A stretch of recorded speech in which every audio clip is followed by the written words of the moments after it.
नमस्कार मित्रांनो, मी महेश भासाटे. मित्रांनो, स्वागत आहे आपलं आणखी एका नवीन व्हिडिओमध्ये. मित्रांनो, मुख्यमंत्री माझी बहीण लाडकी योजना सध्या सुरू झालेली आहे, जी महाराष्ट्र शासनाअंतर्गत चालू करण्यात आलेली आहे. या योजनेअंतर्गत महिलांना महिन्याला ₹1500 त्यांच्या बँक खात्यामध्ये मिळणार आहेत. त्यासाठी अर्ज सुरू झालेले आहेत. आता कोणकोणत्या महिला यासाठी पात्र असणार आहेत आणि कोणत्या महिला पात्र असणार नाहीत, ते आपण आजच्या या व्हिडिओमध्ये जाणून घेणार आहोत. त्यापूर्वी तुम्ही जर चॅनलवर नवीन असाल तर चॅनलला सबस्क्राईब करून ठेवा. मित्रांनो, योजनेचे उद्दिष्ट आहेत राज्यातील महिला व मुलींना पुरेशा सोयीसुविधा उपलब्ध करून रोजगार निर्मितीसाठी चालना देणे, त्यांचे आर्थिक सामाजिक पुनर्वसन करणे, राज्यातील महिला स्वावलंबी आत्मनिर्भर करणे, राज्यातील महिलांना मुलींना सशक्तीकरणात चालना मिळणे आणि महिला आणि त्यांच्यावर अवलंबून असलेल्या मुलांच्या आरोग्याचा आणि पोषण स्थितीमध्ये सुधारणा करणे, अशी योजनेची महत्त्वपूर्ण उद्दिष्टे महाराष्ट्र शासनाअंतर्गत चालू करण्यात आलेल्या योजनेच्या जी-आरमध्ये स्पष्ट करण्यात आलेले आहेत. हा जी-आर तुम्ही पाहून घ्या. नसेल तुमच्याकडे तर व्हिडिओच्या डिस्क्रिप्शनमध्ये याची लिंक तुम्हाला मिळून जाईल. तिथं तुम्हाला हा जी-आर पाहायला मिळेल. आता योजनेसाठी कोणकोणती कागदपत्र लागणार आहेत. या योजनेमध्ये अर्ज करताना हा अर्ज तुम्हाला ऑनलाईन करायचा आहे किंवा ऑफलाईन देखील करता येतो. अर्ज करण्यासाठी लाभार्थ्याचं आधार कार्ड असणं गरजेचं आहे. महाराष्ट्र राज्याचे अधिवास प्रमाणपत्र म्हणजे जन्मदाखला तुमच्याकडे असला पाहिजे. सक्षम प्राधिकारी यांनी दिलेला कुटुंब प्रमुखांचा उत्पन्नाचा दाखला. जो दाखला आपल्याला तहसीलमध्ये मिळतो तो चालत नाही. सक्षम प्राधिकारी यांनी दिलेला दाखला लागतो, ज्याचं वार्षिक उत्पादन हे 2.5 लाख असणे अनिवार्य आहे. त्यानंतर बँक खात्याच्या पासबुकाची पहिली प्रिंट म्हणजे बँक खातं असणं गरजेचं आहे. त्याचं पासबुक लागणार आहे.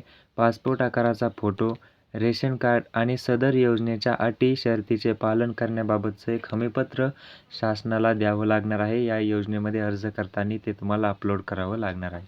अशा प्रकारची कागदपत्र तुम्हाला अर्ज करताना लागणार आहेत. त्यानंतर आता कोणकोणत्या महिला यासाठी पात्र असणार आहेत. लाभार्थी महिला महाराष्ट्र राज्याचे रहिवासी असणे आवश्यक आहे.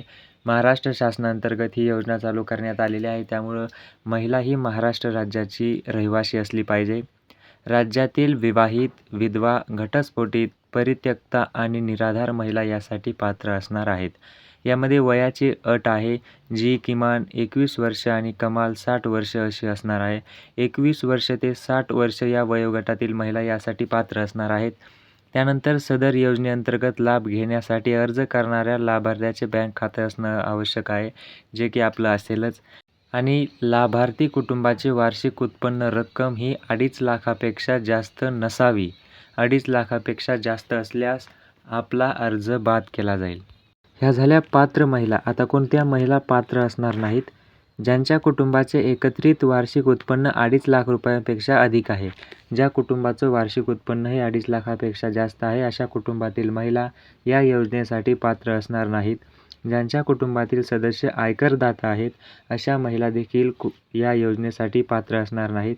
ज्यांच्या कुटुंबातील सदस्य नियमित कायम कर्मचारी म्हणून सरकारी विभाग असेल, मंडळ असेल, भारत सरकार किंवा राज्य सरकारच्या स्थानिक संस्थेमध्ये कार्यरत आहे किंवा सेवानिवृत्ती होऊन निवृत्ती वेतन घेत आहेत, अशा महिला देखील त्या कुटुंबातील पात्र असणार नाहीत.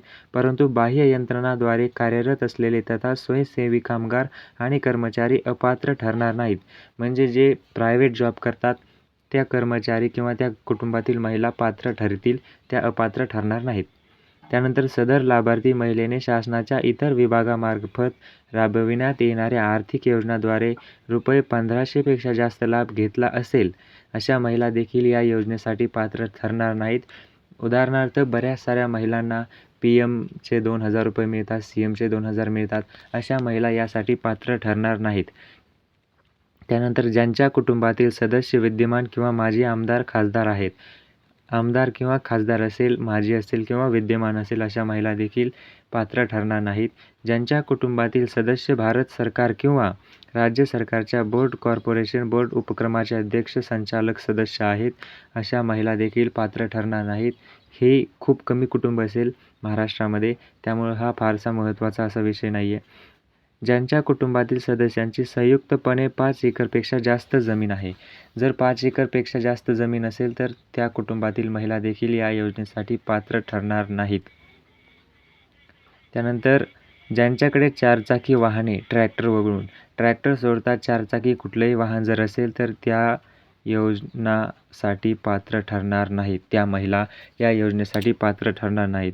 आणि मित्रांनो, त्यानंतर सदर योजनेच्या पात्रता व अपात्रता निकषामध्ये सुधारणा करण्याची आवश्यकता असल्यास नियोजन व वित्त विभागाने अभिप्राय घेऊन शासन मान्यतेस कार्यवाही करू शकतं.